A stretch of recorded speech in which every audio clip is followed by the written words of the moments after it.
Hello, this is the story of Henry, who I met online a couple of days ago. Now, Henry, if they leave him all alone, the 2-year-old cockapoo will bark and cry until someone returns. He's only lived with them for 6 weeks, so he will still be in a period of adjustment. But it's so important when left alone that Henry feels safe.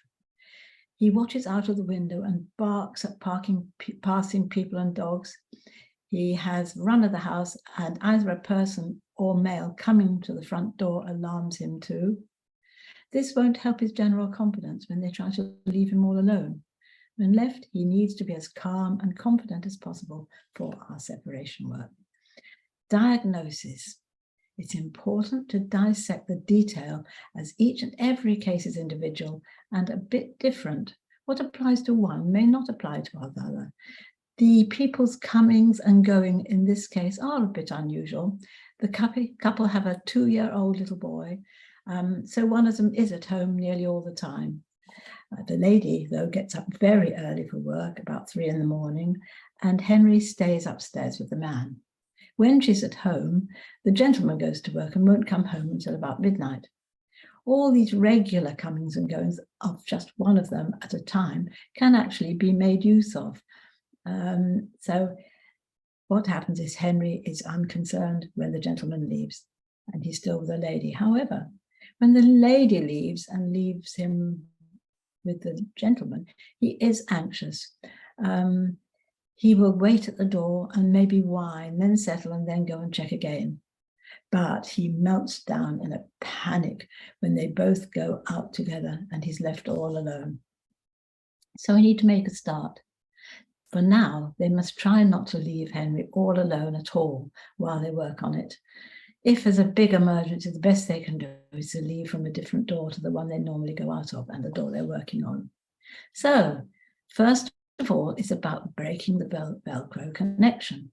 It's not surprising that the little dog doesn't want them out of his sight when, in fact, somebody he loved before has just given him up. He follows them both around. He panics if either of them shuts a door on him. Get him happily left briefly in a room by himself is the place to start. Now, a good game to start with is to call him from room to room for food. For instance, the lady can go upstairs in a bedroom and the man the other side of the house in the kitchen, and they can call him one to the other. If he doesn't come, they start doing it from one side of the same room that he's in. That teaches him to run away from somebody, although he is still running towards the other. The gentleman, because when the lady goes out, Henry's not so happy, needs to make being with him when the lady goes out as good as possible with food and play. Now, when leaving him, it's important to choose the best place to leave him. He now has run of the house, but he will feel safest in the living room, away from the front door and those front windows. They will gate the room, and going through the gate is better than shutting a door on him to begin with. So he will get used to that gate being shut to begin with, just when they're both in the room and the gate's shut, so he can't quite freely come and go. So also when one wants to leave the room, they can shut the gate behind them.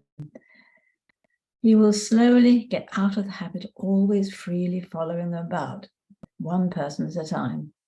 When none of them goes out of the room, they can leave Henry behind with the other and shut the gate.